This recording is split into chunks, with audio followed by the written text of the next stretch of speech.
So, a few days ago, I got home after a really long day. My head was tired, my body was tired, and I just wanted to shut everything off for a bit. And you know what I did?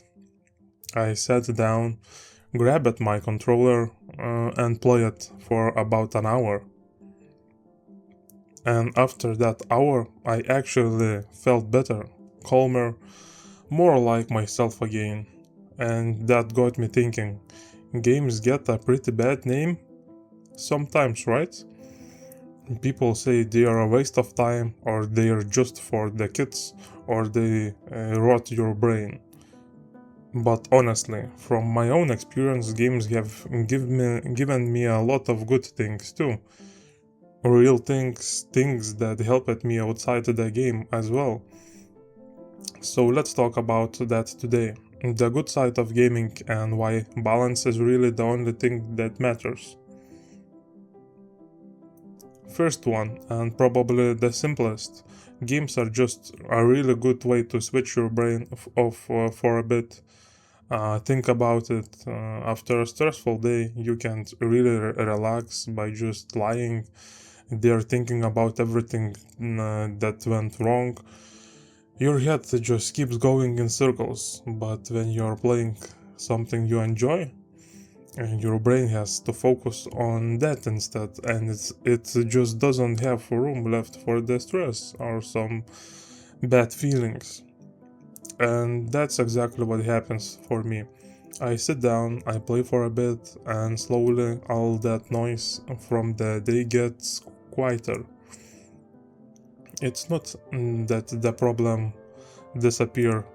It's that my head gets a real break from carrying them for a while, and that same skill actually calming your mind instead of just spinning in your thoughts. It shows up in real life more than you think. Like before a stressful meeting, when your head is already racing about everything that could go wrong, and you just take a few minutes to reset instead of walking in already tense. Or after an argument with someone when you're still upset and you know that if you reply right now, it's going to come out wrong. Taking that short break to cool down first is the exact same skill. Even at night, when your mind won't stop and you keep replying the whole day, being able to switch your focus onto something else and actually quiet your head down, that's something a lot of gamers already know how to do without even realizing it's a skill. Second thing, and this one actually surprised me, games teach real patience. Think about any hard game you've played, that one level or that one fight that you just could not get past no matter what. You try, you fail, you try again, you fail again, and then maybe on the 10th try something clicks. You finally see the pattern, you finally get it right. And that feeling isn't just a gaming skill, that's a life skill. Because so many things outside of games work exactly the same way. You fail, you learn a little, you try again, a bit smarter than before. Take learning to drive, for example. Stalling the car, feeling embarrassed, getting a bit nervous every time you sit behind the wheel, and then just trying again anyway, until one day it suddenly feels normal. Or think about picking up something new at work, a new program, a new system, whatever it is, that makes absolutely no sense the first time you open it. You mess it up a few times, you get a little frustrated, and then slowly the pattern shows up almost exactly like it does it in a hard level, you know. Even sometimes, sorry, even something as simple as cooking a recipe then keeps going wrong. Second try, third try, and eventually you figure out exactly where you went wrong before. That's not luck, that's the same patience games are already built into you, showing up somewhere else. So, the third one, a lot of games drain your focus and your reaction time without you even noticing it. If you ever played something fast, like a racing game or anything competitive, you know the feeling. You have to stay calm and think fast in the same time, because one wrong move and it's over. And that skill carries over more than people think. Think about driving in heavy traffic when the car in front of you breaks out of nowhere and you've got maybe half a second to react the right way. Or at work when something breaks right before a deadline, and instead of freezing up, you're somehow able to stay calm and just work through it, one step at a time. Even in sports, reacting to a ball coming your way or someone suddenly changing direction in front of you, that quick decision making under just a little bit of pressure is really the same muscle games you have been quietly training the whole time. And the fourth one, and honestly this is one is underrated. Games bring people together. I've got friends I barely see in person anymore, because life gets busy. People move, everyone's schedule fill ups, but we still jump on a game together sometimes. And for an hour or two, it feels like nothing changed. We are talking, we are laughing, we are playing just like we used to. For a lot of people, gaming isn't lonely thing at all. Think about a childhood friend who moved to a different city or even a different country.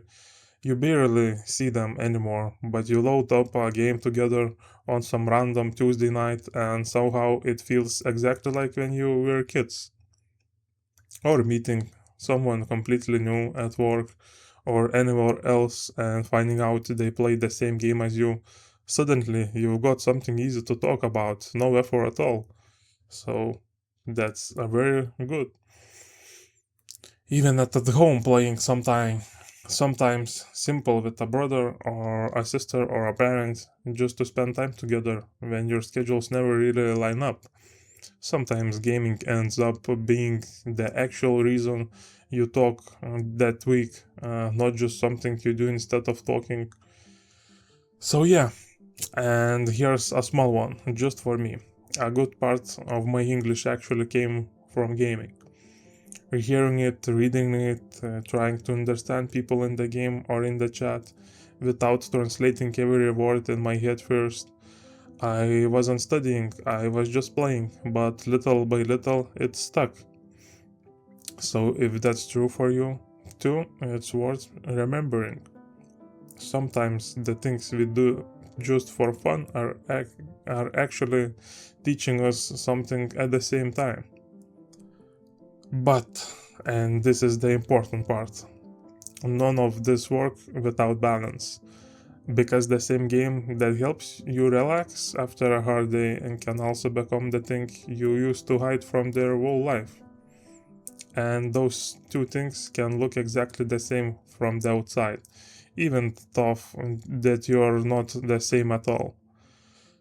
So here's a simple question I ask myself. Am I playing right now because I want to relax for a bit? Or I am playing because there's something else I don't want to deal with it? If it's the first one, that's fine, enjoy it. But if it's the second one, that's actually a sign it's time to put the controller down and go deal with the real thing. Because at that point, the game isn't helping you relax anymore, it's just helping you avoid something that still is going to be there tomorrow. So, and honestly, isn't only about games, it's about anything you enjoy: food, your phone, watching shows, all of it.